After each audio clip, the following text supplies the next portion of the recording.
తాజా అంశం చూస్తున్నాం. రాజమహేంద్రవరంలో ఏపీఎస్పీ కానిస్టేబుల్ వంశీ ఆత్మహత్య కలకలం రేపుతోంది. గోదావరిలో దూకి ఉంటాడన్న బాధితుడి తండ్రి ఫిర్యాదుతో పోలీసులు గాలింపు చర్యలు చేపట్టారు. మరింత సమాచారం మా ప్రతినిధి రమణ అడిగి తెలుసుకుందాం. రమణ, ఏపీఎస్పీ కానిస్టేబుల్ వంశీ మృతిపై కుటుంబ సభ్యులు ఏమంటున్నారు? రాజమహేంద్రవరం సమీపంలో రాజానగరం నియోజకవర్గం శ్రీరాంపురం గ్రామానికి చెందినటువంటి ఏపీఎస్పీ కానిస్టేబుల్ నల్లమల్ల వంశీ 32 ఏళ్లు ఉంటాయి. ఇతను కాకినాడ జిల్లాలో ఏపీఎస్పీ 3rd బెటాలియన్ లో కానిస్టేబుల్ గా గత కొంతకాలంగా పనిచేస్తూ ఉన్నాడు.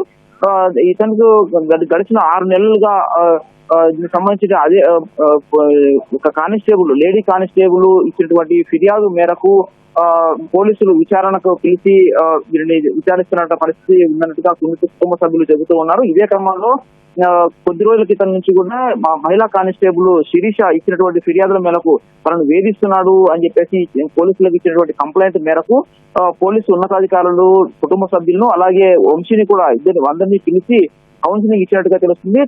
దీనికి సంబంధించిన మొత్తం కేసు విచారణ చేస్తూ ఆ అమ్మాయిని పెళ్లి చేసుకోవాలని చెప్పి కూడా ఆదేశించినట్టుగా తెలుస్తుంది. అయితే ఇటీవల కాలంలో ఈ వంశీకి కూడా ఇంట్లో పెళ్లి సంబంధాలు కూడా చూశారు, పెళ్లి కూడా నిశ్చయం చేశారు కుటుంబ సభ్యులంతా కూడా.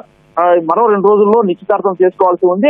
ఈ పరిస్థితుల్లో నిన్న సాయంత్రం కూడా మరోసారి పోలీసులకు ఇచ్చినటువంటి ఫిర్యాదుల మేరకు పోలీసు ఉన్నతాధికారులు వంశీ సహా కుటుంబ సభ్యులంతా పిలిచి కౌన్సిలింగ్ ఇచ్చారు. తప్పనిసరిగా శిరీషను పెళ్లి చేసుకోవాలని చెప్పేసి పోలీసు ఉన్నతాధికారులు ఆదేశించినట్టు తెలుస్తుంది. అయితే ఈ క్రమంలో ఇటు నిశ్చితార్థం అయిపోవడము, అదే సమయంలో ఈ అమ్మాయి కూడా పెళ్లి చేసుకోవాలని ఒత్తిడి చేస్తున్నటువంటి పరిస్థితుల్లో ఏం తెలియని పరిస్థితుల్లో మనస్తాపానికి గురైనటువంటి ఈ వంశీ రాత్రి 1 గంటకు ఇంట్లో నుంచి బయటకు వచ్చేశాడు.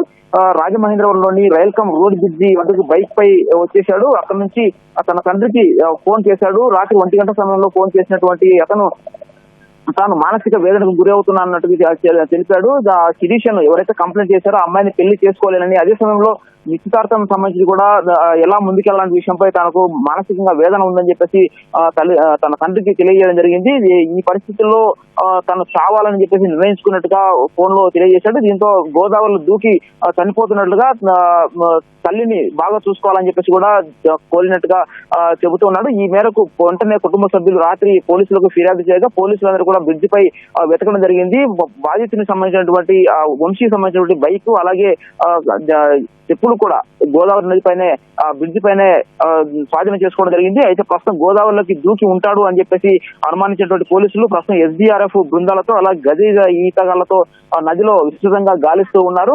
3 గంటలుగా ఈ గాలింపు చర్యలు కొనసాగుతున్నాయి. అయితే ఇప్పటివరకు కూడా మృతదేహం అనేది ఇంకా దొరకలేదు. కుటుంబ సభ్యులందరూ కూడా గోదావరి నదీ తీరంలోనే ఒడ్డులోనే వెయిట్ చేస్తూ ఉన్నారు. ఖచ్చితంగా గోదావరిలో దూకి ఉంటాడని చెప్పేసి అనుమానం కొద్దికి ఫిర్యాదు మేరకు ప్రస్తుతం గాలింపులు అయితే కొనసాగుతూ ఉన్నాయి. అయితే దీనికి సంబంధించి రాత్రి వేళ కావడంతో ఎక్కడ కూడా దూకినట్టుగా కానీ అలా చూసిన వాళ్ళు కానీ ఎవరూ లేకపోవడంతో ఆయన ఆత్మహత్య చేసుకున్నాడా లేదని ఎటైనా వెళ్ళాడా అనేటువంటి అంశం పైన కూడా పోలీసులు దృష్టి సారించారు. ప్రస్తుతానికైతే గోదావరి నదిలో పెద్ద ఎత్తున గాలింపు అయితే కొనసాగుతూ ఉంది. ఇప్పటివరకు మృతదేహం దొరకలేదు. మృతదేహం దొరికితే అతను సూసైడ్ చేసుకున్నట్టుగా కన్ఫర్మ్ గా చెప్పగలమని చెప్పేసి పోలీసు అధికారులు చెప్తున్నారు. ప్రస్తుతానికైతే కుటుంబ సభ్యులైతే తమకు ఫోన్ చేసి ఆత్మహత్య చేసుకుంటున్నట్టుగా చెప్పారని చెప్పేసి చెబుతూ ఉన్నారు. ప్రస్తుతం అయితే గాలింపు కొనసాగుతోంది. కానిస్టేబుల్ మృతదేహం దొరికితే తప్ప తాము ఈ ఆత్మహత్య విషయంపై చెప్పలేమని చెప్పేసి పోలీసు అధికారులు చెబుతున్నారు.